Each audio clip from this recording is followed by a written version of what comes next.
Klay, the world has changed a lot since you last played. I mean, obviously the pandemic has made a big effect, but we've had a lot of social justice movements and so forth in that time too.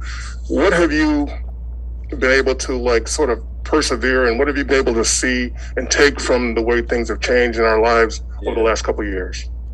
I mean, I've learned as professional athletes and NBA players, we have a platform. It's our right to do what we want with that platform, whether that's bring more attention to social justice issues or promote your own business or a small business or the community.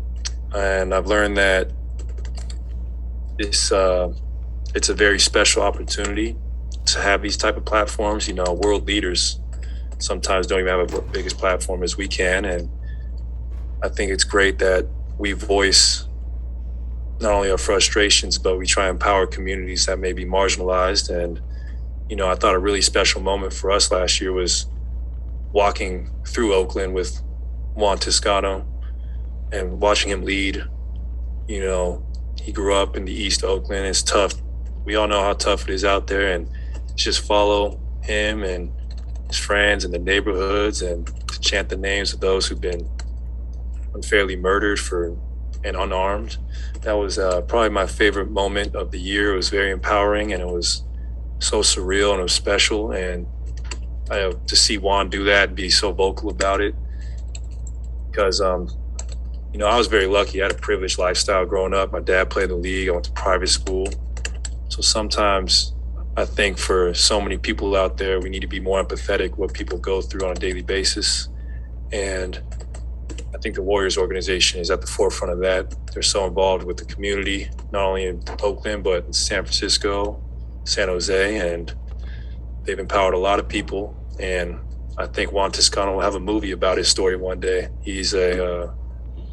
So we got some great minds on our team, and I've learned that as NBA players, we can be at the forefront of change if we really want to.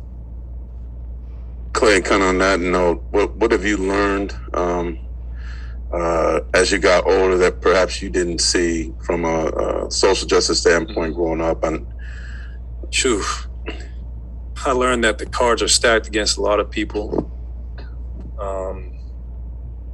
I was the son of an NBA player, so for a lot of my life, I was able to operate in spaces with a lot of white people, a lot of people who come from great families, who go to college, who are lawyers, doctors.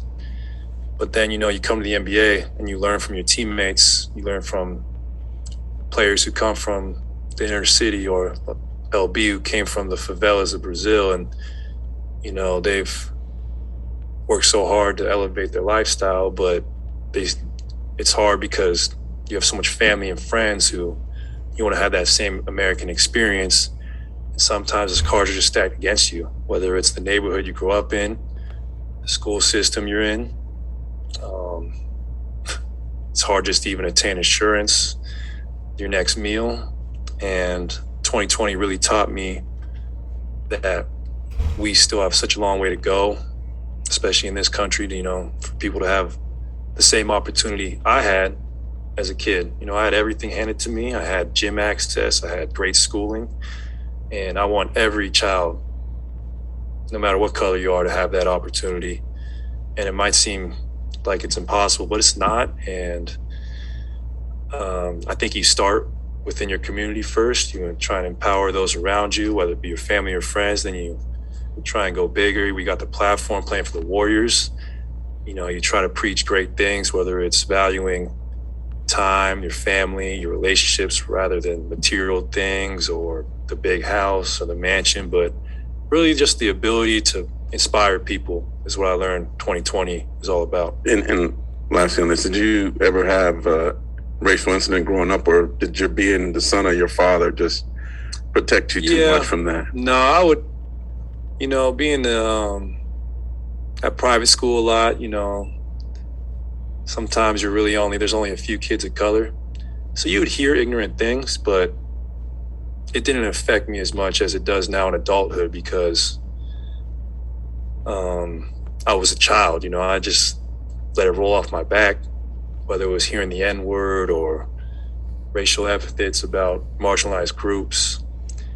You just learn that's ignorance, and all you can do is check people for it. And I learned in adulthood how deep words really cut. You know, you remember those traumas as a kid, and I didn't get much at all, but you know, so many of my friends in the NBA have so many stories about being stereotyped, whether it's being pulled over for being black or checked in the shopping mall for buying stuff and not thinking you could afford it. Stuff like that. I just opened my mind and try to be more compassionate to people who've had to deal with that from their for generations. And I think 2020 really showed us that the world needs more love, and just to try to hear people's story, because you don't want to be judgmental of people who've gone through so much.